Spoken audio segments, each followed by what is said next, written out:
Estrelas, satélites e planetas ajudaram o homem a traçar rotas e programar colheitas. Mas também ocultaram o mistério de saber se estamos sozinhos no universo. Movidos por essa pergunta, todos os dias milhares de recursos são empregados para a investigação espacial. Muitos acreditam que a resposta pode estar em nosso próprio planeta. Os campos de plantações podem ser a chave para compreender o que se esconde por trás das histórias de OVNIs.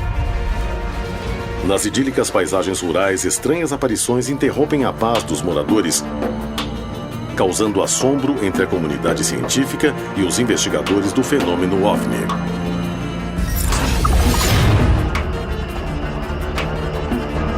Em Buenos Aires, na Argentina, 7 investigadores estavam no campo estudando uma série de marcas no solo, quando o lugar foi invadido por objetos luminosos que pareciam interagir com eles. Havia alguma relação entre as marcas e as luzes? Em Serra da Beleza, no Rio de Janeiro, Brasil, 2 homens viajam em direção a um estranho fenômeno. O que esse objeto fazia no meio do campo? Na região de Tlapalanoia, no México, surgiram 3 formas estranhas e complexas no solo. Um investigador resolve conhecer toda a verdade e utiliza métodos inovadores para descartar que foram feitas por humanos.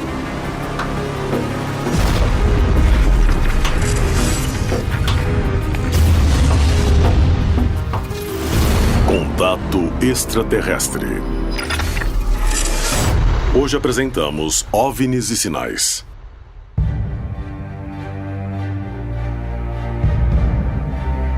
Para muitos, a presença extraterrestre ou de inteligências superiores ocorre há milhares de anos. Para outros, teve início em 1947. Seja como for, após mais de 70 anos, a pergunta que todos fazem é: o que querem?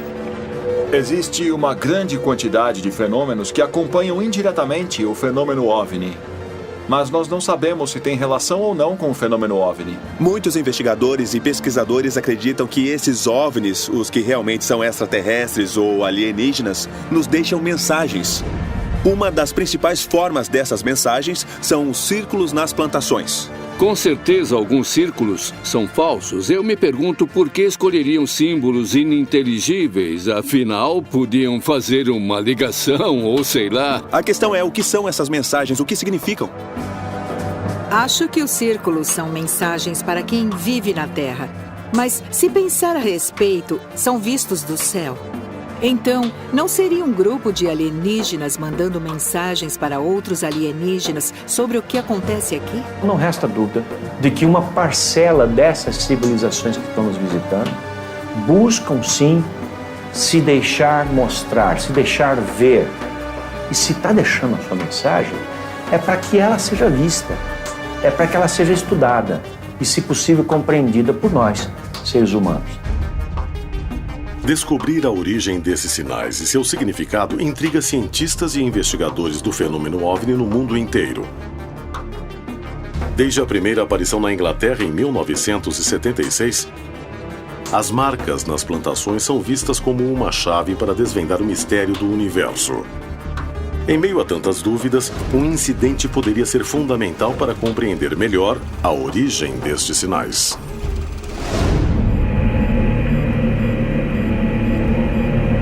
No dia 4 de março de 1986, 7 investigadores foram para a província de Buenos Aires, na Argentina, para estudar de perto uma série de fenômenos OVNI.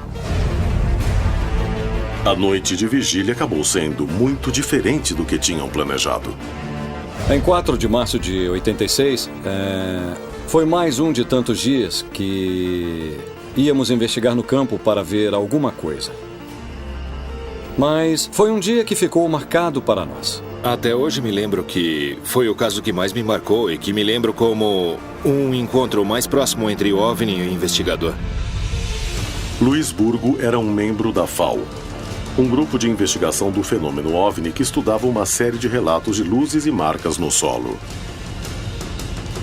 Seus mais de 15 anos de formação não o tinham preparado para imaginar o que ele e o restante do grupo estavam prestes a testemunhar.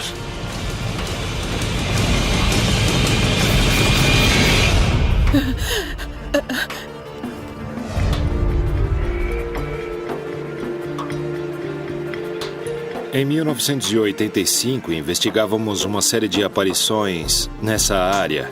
E geralmente fazíamos as vigílias de OVNIs, os trabalhos noturnos de investigação de campo, na região do balneário de Atalaia. O pessoal de lá via luzes e começamos a investigar as plantações de Atalaia. Até que apareceram 150 marcas. Era praticamente um santuário de OVNIs.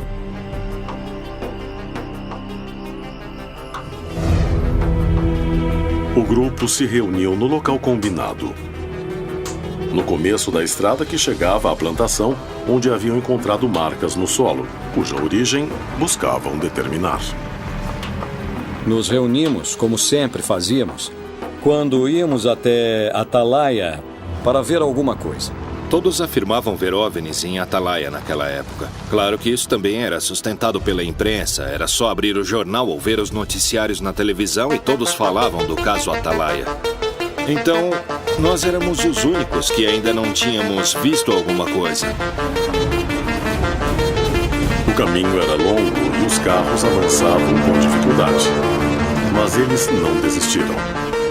Estavam decididos a ver algo, mesmo que isso os lançasse na experiência mais angustiante de suas vidas.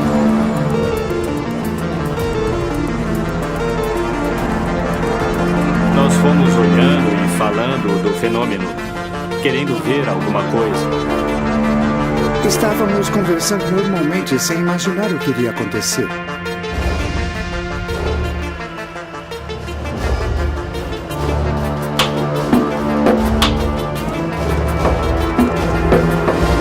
Chegamos tarde, eram umas 5 para as 9 da noite ou 10 para as 9. A porteira da plantação onde queriam entrar para ver as marcas estava fechada. Mas em vez de encarar como um mau agouro e voltar, decidiram ficar na entrada e fazer uma vigília. Conhecíamos muito bem aquele local como a palma da nossa mão. Tínhamos passado meses por lá e sabíamos como era para ver tudo muito bem. O grupo se distraiu observando as marcas do lugar. Mas já havia sinais claros de que alguma coisa ia acontecer.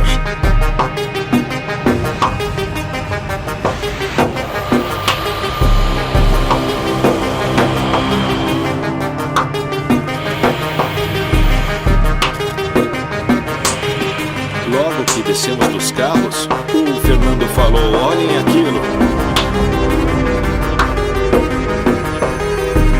Eu olhei no horizonte e vi duas luzes.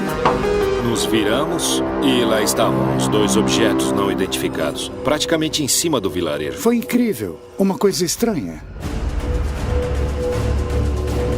Não tinham forma, eram duas luzes, bem grandes, talvez um pouco menor do que uma estrela brilhante. E eles ficavam mudando de cor. As cores eram vermelho, verde e amarelo que mudavam.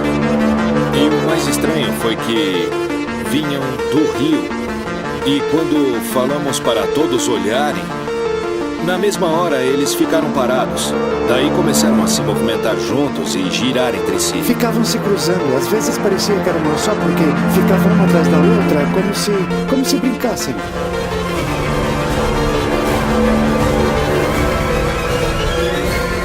Foi um show de luzes que nunca pensei que aconteceria, que fosse ver. Eu queria que chegassem perto, porque eu não estava com medo. Então teve uma hora que eu falei pra mim mesmo: nunca pensei que ia ver isso.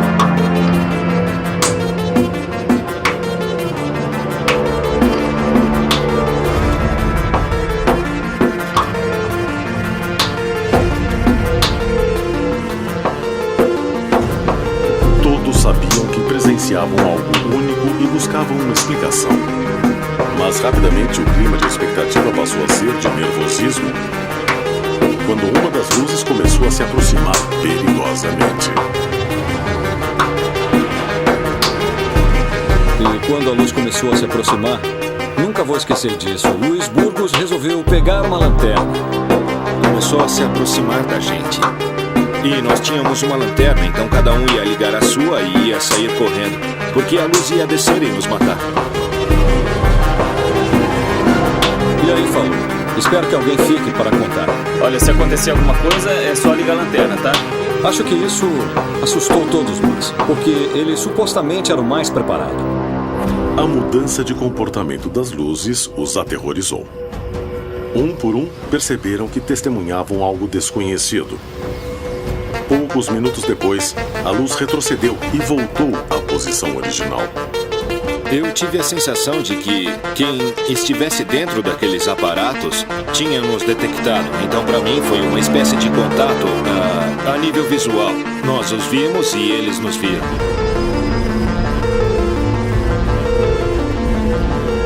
As duas luzes avançavam e cada vez mais ficavam sobre nós.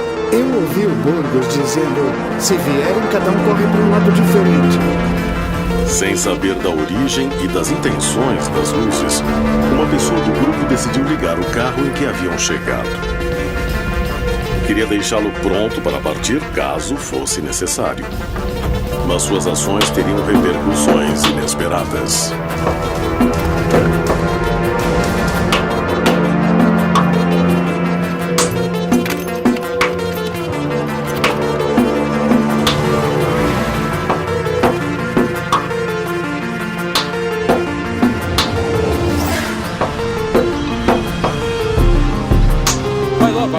Era como se os dois objetos quisessem nos assustar, nos fazer fugir dali. Como se tivessem a necessidade de descer naquele lugar onde havia 150 marcas que tínhamos observado.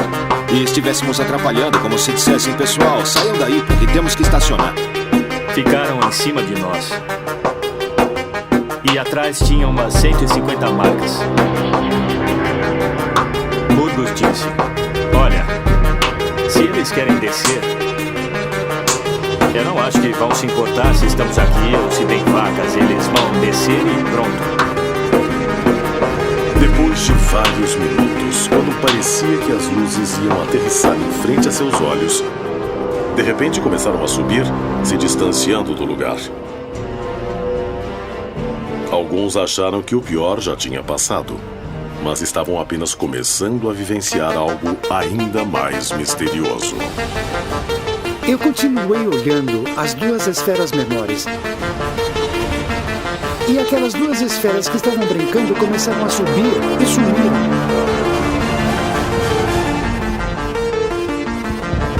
Fernando continuava em estado de choque e seu nervosismo levaria a uma nova descoberta ainda mais preocupante. Quando partiram, as duas luzes foram bem devagar. As duas se juntaram e foram bem devagar. E nós ficamos lá um pouco, passamos alguns minutos conversando e comentando, alguns emocionados, outros nervosos, e num determinado momento... Meu filho gritou: olha aquilo lá. Os investigadores se tornaram protagonistas do caso mais espetacular que já tinham conhecido. No entanto, havia muito mais temor que alegria. O que poderia acontecer?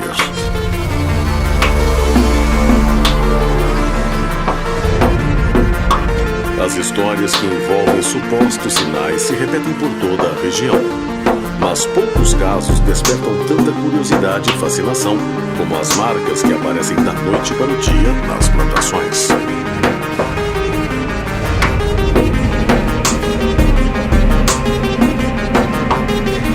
Há muitos anos o mundo se pergunta qual a origem dos agrogramas. Os céticos garantem que são produzidos pelo homem. Mas quem acredita diz que são feitos por uma tecnologia que não pertence à humanidade. É hora de investigar qual é a verdade por trás desses sinais perturbadores. Na última década, esse tipo de marca tem aparecido em plantações da América Latina. Em Tlapanaloya, no estado do México, os agrogramas começaram a surgir em 2011. Estava no campo andando pela plantação e encontrei as figuras. Muito bem feitas. E não havia pegadas. Tinha aparecido um círculo na plantação de aveia. E daí eu pensei, quem é que veio até aqui para estragar a minha plantação? A aveia estava dobrada, mas não estava quebrada. Começamos a procurar, por curiosidade, se havia alguma pegada, algum rastro. Quem poderia ter feito aquilo? E por quê? Mas no final não encontramos nada. Johanan Dias e Carlos Clemente, dois jornalistas e investigadores do fenômeno OVNI, se reúnem para buscar uma explicação para as marcas nas plantações. Aqui no México, esse fenômeno começou a aparecer a partir de março de 2011. E no começo, estas formações eram simplesmente círculos. E logo chamou muito a atenção porque era um fenômeno apenas observado na Europa. E depois, em 23 de novembro de 2011, foi quando apareceu essa grande estrela que a gente está vendo, repetindo as mesmas características da anterior. A planta não estava morta. A planta estava dobrada, mas com vida. E continuava crescendo. Era como se a aveia fosse penteada e também entrelaçada. Um ano depois, surgiu então um grande círculo que era rodeado de 16 triângulos. E o pessoal começou a se acostumar com esse tipo de fenômeno. Um dos elementos que mais chama a atenção nesse tipo de marcas é que as testemunhas dizem que aparecem de um dia para o outro, em absoluto silêncio. E que nas noites anteriores, muitos veem luzes estranhas na região dos agrogramas.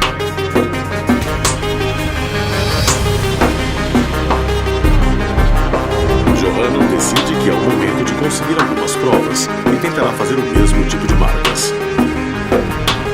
Para isso, vai a uma plantação de aveia perto da cidade do México, onde 2 investigadores deverão produzir as marcas em apenas uma noite. Esta prova permitirá estabelecer até que ponto a mão do homem pode ser responsável por estes sinais.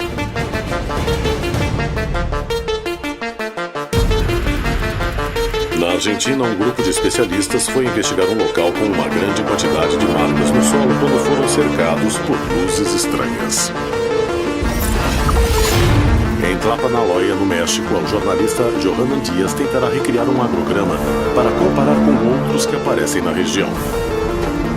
Ele conseguirá encontrar a verdade. Em Serra da Beleza, no Brasil, um homem viajava sozinho por uma estrada quando se deparou com um objeto que mudou sua vida para sempre.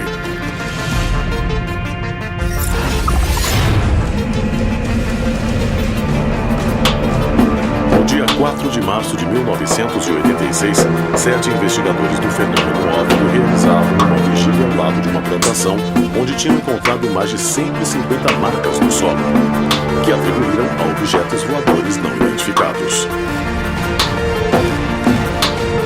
Pouco depois que chegaram, viram 2 luzes estranhas que começaram a se aproximar em grande velocidade, deixando todos em pânico. As luzes desapareceram, mas algo ainda mais ameaçador estava prestes a acontecer.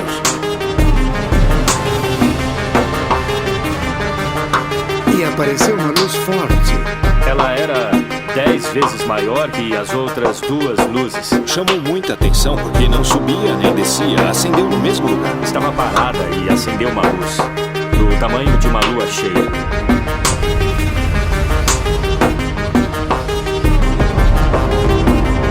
E eu vi que veio em nossa direção, de uma maneira ameaçadora. Branca, enorme e agressiva, como se fosse bater em nós. E aí o Rodolfo, que era um dos membros do nosso grupo, falou para nos jogarmos no chão.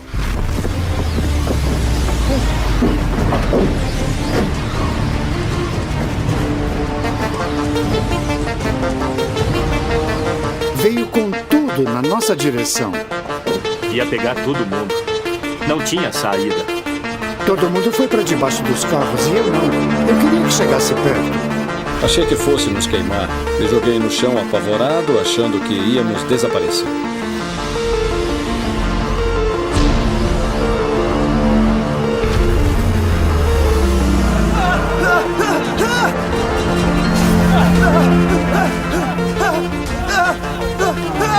E aí uma pessoa do grupo começou a correr e entrou em um estado de pânico maior que dos outros.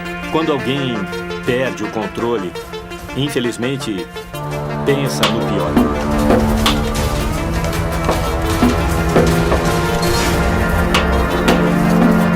Enquanto Ana tentava acalmar Fernando, Avelino tentava tirar uma foto do que via. Era a foto mais difícil de sua vida. Foquei a câmera e quando ia apertar o botão, apagou. Eu ouvi Burgos falando, isso fez a luz apagar. E era verdade. Foram menos de 5 minutos. E o fenômeno chegou ao fim. A A primeira coisa que Burgos falou foi: você perdeu a foto, e o que eu podia fazer? Não deu tempo. Não deu tempo. E apagou. Assim como apareceu, se apagou. Depois que a luz desapareceu, o grupo se reuniu novamente. Tentavam entender o que tinha acontecido. Chegamos à conclusão de que quando chegamos lá naquela noite, o objeto já devia estar ali. Vai saber há quanto tempo. Quero dizer, não desceu nem subiu, ele apareceu e acendeu. A luz havia desaparecido, mas pensaram na hipótese do objeto estar camuflado. E Avelino tirou uma foto, mesmo sem ver nada no céu. Quando revelei as fotos, no lugar da luz, apareceu uma esfera escura, que estava lá, mas ninguém viu. Isso nos deu a ideia de que quando apagou a luz, o objeto se aproximou do grupo. Então nós ficamos a uma distância muito pequena, porque seria impossível ter captado o objeto, ainda mais com a escuridão da noite. Eu senti um medo do desconhecido. Achava que estava preparado, buscava isso. Mas quando apareceu, na verdade, eu não estava preparado. Depois dessa experiência, eu sempre olho para cima. Você começa a considerar algumas coisas depois. Se estavam tripulados, se havia alguém, o que veio para cima de nós. Um monte de perguntas que depois, com o tempo, ficam na sua cabeça até o dia em que você morrer. A noite de 4 de março de 1986 ainda guarda mistérios que os investigadores não puderam resolver. Os acontecimentos dessa noite provam que estamos diante da presença de seres de outros planetas ou se trata de eventos explicáveis. Havia uma relação entre as quase 200 marcas que apareceram no solo e as luzes que apareceram naquela noite? O caso que ocorreu em Atalaia não é o único da região em que testemunhas encontraram marcas estranhas na Terra. O fenômeno dos agrogramas apareceu na Inglaterra em 1976. Desde então, essas estranhas marcas despertam o fascínio da população e intrigam a comunidade científica, que ainda discute quem as fez, com que finalidade, qual o significado. Poderiam ser produzidas pelo homem. Utilizam a proporção áurea, usam as mesmas figuras geométricas que nós, a distribuição espacial das figuras, seja qual forem os signos que retratam o significado deles. Quem os faz tem uma mentalidade e uma cosmovisão muito parecida com a nossa. Até onde é possível serem feitas pelo homem? Seriam algum tipo de mensagem? Eu não sei se há uma mensagem para a raça humana de extraterrestres. Eles são provocados por uma inteligência. Essa inteligência está deixando ali a sua marca, a sua pegada, o seu sinal. Será que alguma dessas civilizações quer se comunicar com a gente? Esses fenômenos estranhos começaram a se apresentar na América Latina. E assim como na Europa, aparecem de uma noite para outra. E as testemunhas nunca veem nada fora do comum, além das marcas. Além do significado dos desenhos, os investigadores se perguntam: quem será o responsável? Johanan Dias, jornalista e investigador do fenômeno OVNI, tenta recriar um agrograma. Poderá descobrir o que se esconde por trás deste mistério? Cosme, tudo bem? É prazer te encontrar. O prazer é meu. Obrigado. José Luiz, como está? É um prazer. Nos encontramos de novo. Perfeito. Bom, a ideia é tentar simular estas marcas que apareceram faz alguns anos para ver qual seria a diferença e se realmente são feitas por objetos voadores não identificados, ou para confirmar a possibilidade de que alguém tenha feito esses agrogramas que apareceram aqui nesta região. O que acham? Achamos que é possível fazer. Claro. Agora, que tipo de ferramentas vocês precisam para fazer essas figuras? Olha, a ideia é usar uma ferramenta muito simples, sabe? Bastante prática e fácil de ser transportada, para que ela não faça barulho, que ninguém perceba o que está acontecendo. A ideia seria utilizar um tubo. Por que um tubo? Para não quebrar as plantas e deixar tudo bem amassado. Como se estivessem penteando toda a área. Isso, e sem quebrar. E para fazer os círculos maiores, os exteriores, a gente utiliza uma corda assim. Eu gostaria que fizessem uma noite, para que na manhã seguinte estivesse pronta para ver, e daí a gente começar a checar as características entre as outras e essa que vão fazer agora. É um desafio. Podemos fazer isso? Os investigadores conseguirão fazer um agrograma similar aos encontrados anteriormente na região em apenas uma noite?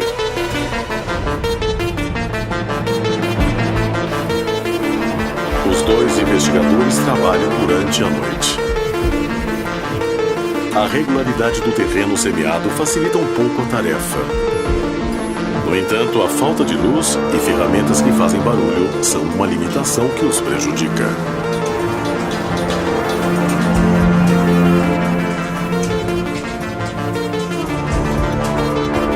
Nós decidimos fazer de uma maneira que fosse muito simples.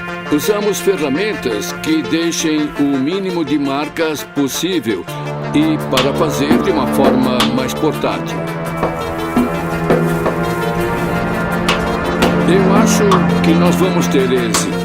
E no final, as figuras que nós fizemos se assemelham muito com outras figuras. Após uma noite de trabalho, os especialistas deixaram as marcas prontas para analisá-las na manhã seguinte. Conseguiram descobrir o mistério por trás dos agrogramas? Será que existem mesmo sinais que confirmam que somos visitados por seres de outros mundos? No Brasil, na Serra da Beleza, um homem dirigia sozinho em uma estrada à noite. Uma luz potente foi uma das maiores surpresas de sua vida. Há alguns anos começaram a aparecer agrogramas na América Latina. E o México é um dos países onde mais foram encontrados. Enquanto os céticos garantem que não passam de marcas feitas pelo homem, outros sustentam que são o trabalho de uma tecnologia que não pertence à humanidade. Johanan Dias, jornalista e investigador do fenômeno OVNI, se dispôs a resolver essa dúvida, ao tentar fabricar marcas similares em tempo recorde. Na manhã seguinte, após terminar os trabalhos na plantação de aveia, uma equipe sobrevoa o local para registrar o resultado. Johanan chega ao lugar acompanhado das testemunhas que viram as marcas originais. Eles serão a chave para estabelecer se o agrograma que acabou de ser feito se assemelha aos que foram achados na região em 3 ocasiões. O formato das que vimos e as de hoje são uns 90% diferentes, facilmente, uns 90%. Não era bem assim. Não, antes não. Não é igual, parecido, mas não é igual. Não parece com o jeito que estava quando encontramos, sem deixar marcas. E aqui tem marcas e também são quebradas. Não sabemos quem fez, por que fez e continuamos na mesma. As testemunhas acreditam que as marcas não se parecem. As plantas não estão dobradas, mas sim quebradas. Essa opinião é muito valiosa para a investigação de Dias. Johanan Dias encontra o jornalista e investigador Carlos Clemente para analisar as imagens aéreas do agrograma. E chegam a conclusões reveladoras. Parece perfeito. Quer dizer, não tem nenhuma diferença com os que apareceram antes na região. Na verdade, não há nenhuma diferença, porque de cima parecem praticamente iguais, né? Iguais, sim. Inclusive com muita simetria, não estão mal feitos. Isso vendo de cima, mas quando eu fui ver de perto, não tem nada a ver. Tudo que foi amassado quebrou? Sim, tudo. Então a gente viu que as plantas quebraram. Também vimos marcas no terreno. E são figuras muito simples. É um círculo, ou seja, tem um centro e o círculo sai do centro, nada mais que isso. E outra coisa que as testemunhas disseram foi que em algumas das fotografias que fizeram apareceram algumas esferas. E isso chamou muita atenção. Porque a gente tinha as figuras, mas como fazer as esferas? O outro foi mais elaborado, não acha? Ele foi feito com as plantas entrelaçadas. Como fazer as plantas ficarem algumas para a esquerda e outras para a direita, mas sem se entrelaçarem? Isso não é uma coisa possível. Mas eu acho que este desafio funcionou muito porque a gente conheceu mais sobre os agrogramas que realmente apareceram e os agrogramas que não tem nada a ver com esses objetos. Agora tem um parâmetro para saber quando é feito por pessoas e quando não tem uma explicação, não é? Exatamente. Eu acho que deu muito certo e isso vai ajudar bastante. Johanan Dias conseguiu provar que a mão do homem é capaz de fazer este tipo de agrograma em pouco tempo e sem chamar muita atenção dos vizinhos. No entanto, a vegetação não ficou igual à dos outros encontrados na região. e não puderam evitar as marcas. Além disso, muitos agrogramas originais retratavam formas mais complexas. Eram maiores e vinham acompanhados pela presença de OVNIs nas noites prévias e de luzes raras dentro das marcas. Estamos diante da presença de verdadeiros sinais deixados por seres de outros planetas? Ou se tratam de desenhos produzidos pelo homem? As plantações da América Latina são um cenário de estranhas situações que quebram a calma dessas regiões pouco habitadas. O que há por trás dessas manifestações? A resposta poderia estar nos milhares de testemunhos dos moradores da região.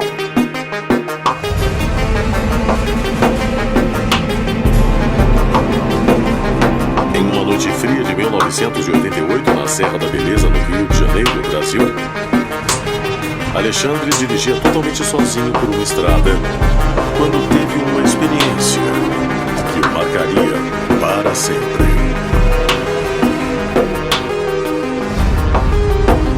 Alexandre trabalhava em Santa Isabel e todos os dias voltava para a cidade vizinha de Conservatória, onde vivia. No entanto, ele não sabia que essa viagem estava prestes a se tornar algo que fugia totalmente de sua rotina. Eu era bancário na época. Numa sexta-feira eu fiquei até mais tarde no banco e vim embora nessa sexta-feira por volta de 10h30 da noite, 10h30 da noite. Alexandre seguia sozinho pela aparente tranquilidade da noite. Vinha escutando música no carro normal, o rádio ligado.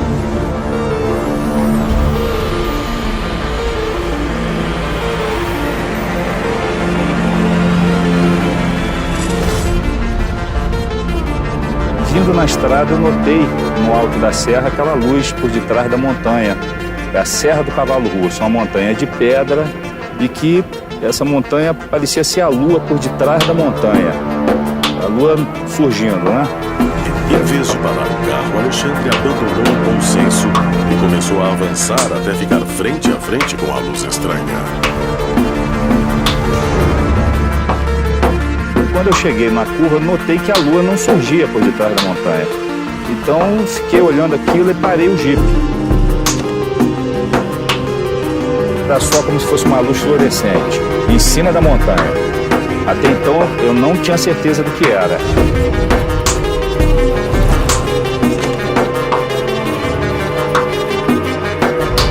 Mas quando eu coloquei o binóculo, eu fiquei com medo. Mas ao mesmo tempo que eu fiquei com medo, me deu assim uma vontade de ficar olhando aquilo e ao mesmo tempo com medo de querer voltar para Santa Isabel. Alexandre não sabia o que fazer. Estava sozinho no meio de uma estrada vazia, sem nenhuma testemunha e sem ninguém para pedir ajuda. Dava para ver nitidamente com o binóculo que era um objeto diferente realmente, não tinha nada a ver de coisas normais que se avista aí na serra. Era realmente totalmente diferente do que eu já vi em toda a minha vida. Era um prato de cabeça para baixo, ao contrário, e cheio de luzes em volta. Eu botava o binóculo e via essa luz girando em volta do prato. Aí realmente eu senti medo.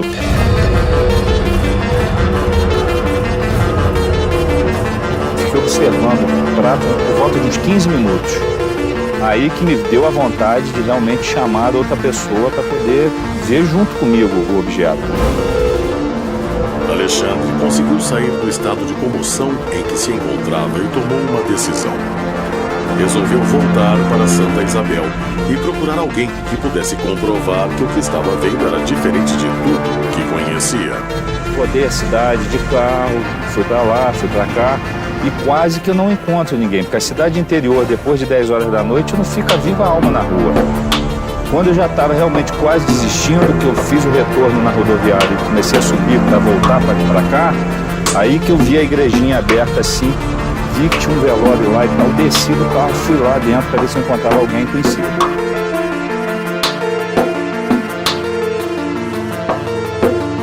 Era um velório de uma senhora que tinha falecido em Santa Isabel, devia ter umas 8 ou 9 pessoas.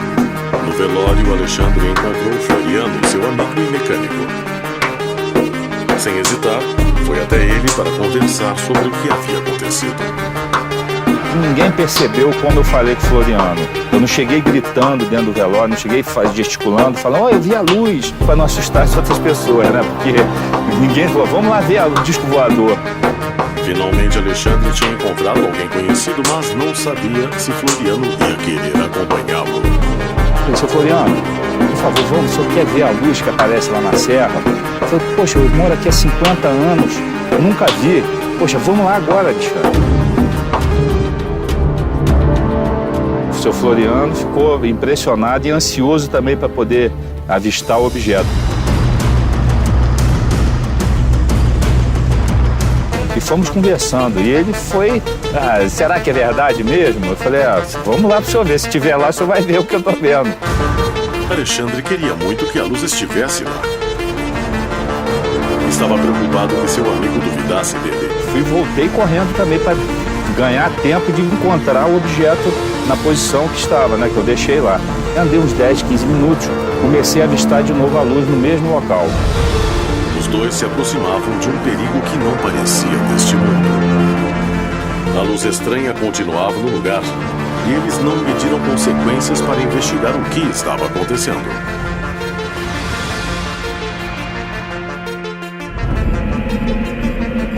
Alexandre dirigia sozinho por uma estrada vazia. Assim que viu algo que descreveu como um prato voador, decidiu voltar à cidade para procurar alguém para acompanhá-lo. Percorreu Santa Isabel inteira e encontrou Floriano, seu mecânico e amigo, que estava em um velório. Ele decidiu acompanhá-lo até o local da aparição, mas eles não esperavam o que estava por vir. Quando eu cheguei no ponto de melhor visão mesmo, nós viemos já pela estrada e já deu para avistar alguma coisa, mas não dava para pegar o binóculo e ficar olhando com o carro em movimento, né? Ele já olhou e já ficou meio assustado. Regalou o olho desse tamanho e falou, mas não é verdade mesmo? Caramba, o que é isso, cara? Peraí, deixa eu ver. Aí seu Floriano, mas não é possível que eu tô vendo e tal, vamos parar para ver. Quando paramos, é aqui que eu parei melhor ponto de visão.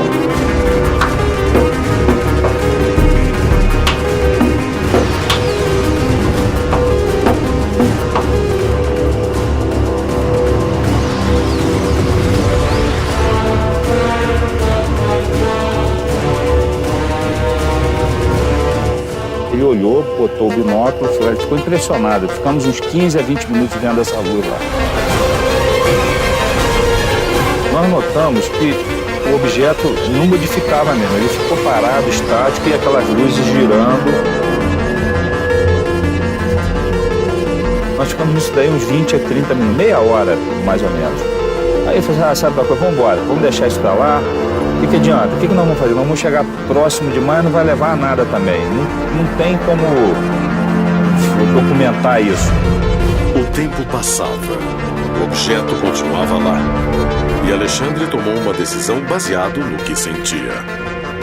Daqui pra frente eu não vou mais, Floriano, porque eu já tô com medo, não tô me sentindo bem, sei lá, me assustou. Aí eu falei, faz o seguinte, então vamos embora pra Santa Isabel e lá você não vai voltar mais hoje pra conservatória, porque é perigoso, sim, a gente não sabe o que você pode fazer. O temor que Alexandre sentiu foi tão grande que ele seguiu o conselho do amigo e resolveu não voltar para casa naquela noite.